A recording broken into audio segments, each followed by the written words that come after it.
In the 1980s, the American Lawyer magazine published an article called Scientology's War on the Judges. And that war, sadly, continues. And I'm not just talking about a lawyer leaving a bag of money on a judge's table and saying, I used to represent the mafia. Scientology actually investigates these judges and their law clerks. Scientology lawyers have been known to contact these law clerks and to threaten them. They have had improper ex parte meetings with judges before cases are filed. They have left on midnight visits to judges. Cases get reassigned to judges who are in Scientology's pocket, or who used to be an attorney for Scientology before they became a judge, or who are romantically involved with a Scientologist. Court clerks can be persuaded to receive court filings after hours. In one case, Scientology filed a motion to disqualify the entire Los Angeles bench of judges. In another case, they sued the judge for not allowing Scientology to use a Scientology court reporting service called Atkinson Baker. Using Atkinson Baker, Scientology attorneys have received copies of transcripts before other counsel. In another Scientology case, there was even a transcript change. In another case, Scientology attorney Moxon was alleged to have drowned the judge's dog. All this creates a climate of psychoterror among the judges, and that results in blatant miscarriages of justice. Even jury tampering is not out of bounds, as happened in another recent example involving the wife of an OSA staffer. Scientology policy documents hold that only Scientologists have civil rights, and non-Scientologists don't have civil rights, and they may be destroyed with impunity. And another Scientology document directs its staff and lawyers to overwhelm an opposing litigant or uncooperative judge into submission. With massive litigation budgets and sometimes hundreds of lawyers, Scientology files endless motions, takes endless depositions, pursues every avenue of appeal. The goal to delay the resolution of the case as long as possible, to totally frustrate the judge, and to grind the opponent into submission financially, physically, and emotionally. Some litigants and their lawyers, as I said, have developed post-traumatic stress disorder.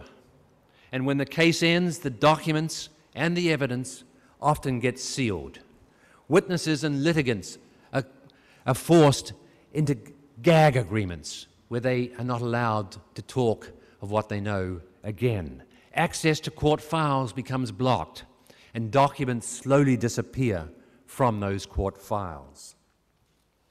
As I have explained, in my opinion, the Scientology racketeering enterprise now does whatever it wants, almost, in the cities of Clearwater in Florida, and in Los Angeles, and Hemet in California. The last criminal organization to flourish under government and the courts was the mafia under J. Edgar Hoover's reign at the FBI.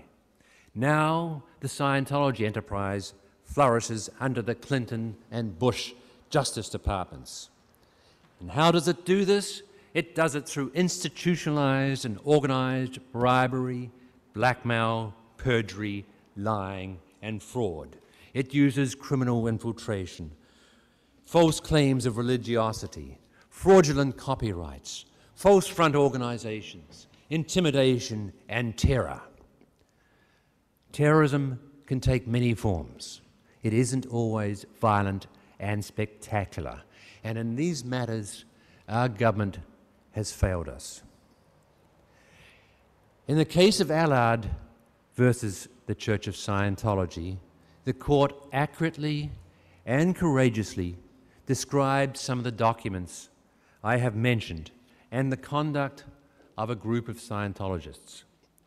The judge said, and I quote, "These documents establish beyond question that the defendants, their convicted co-defendants, Their unindicted co-conspirators, including current Scientology lead attorney Moxon, as well as their organization, considered themselves above the law.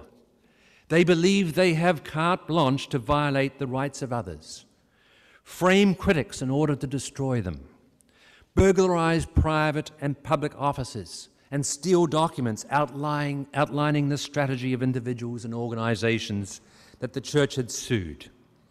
The defendants and their cohorts launched vicious smear campaigns, spreading falsehoods against those they perceived to be enemies of Scientology in order to discredit them, and in some instances to cause them to lose their employment. To these defendants and associates, anyone who did not agree with them was considered to be an enemy against whom the so-called fair game doctrine could be invoked. In view of this, said the court, it defies the imagination that these Church of Scientology defendants have the unmitigated audacity to defend their actions in the name of religion. Thank you.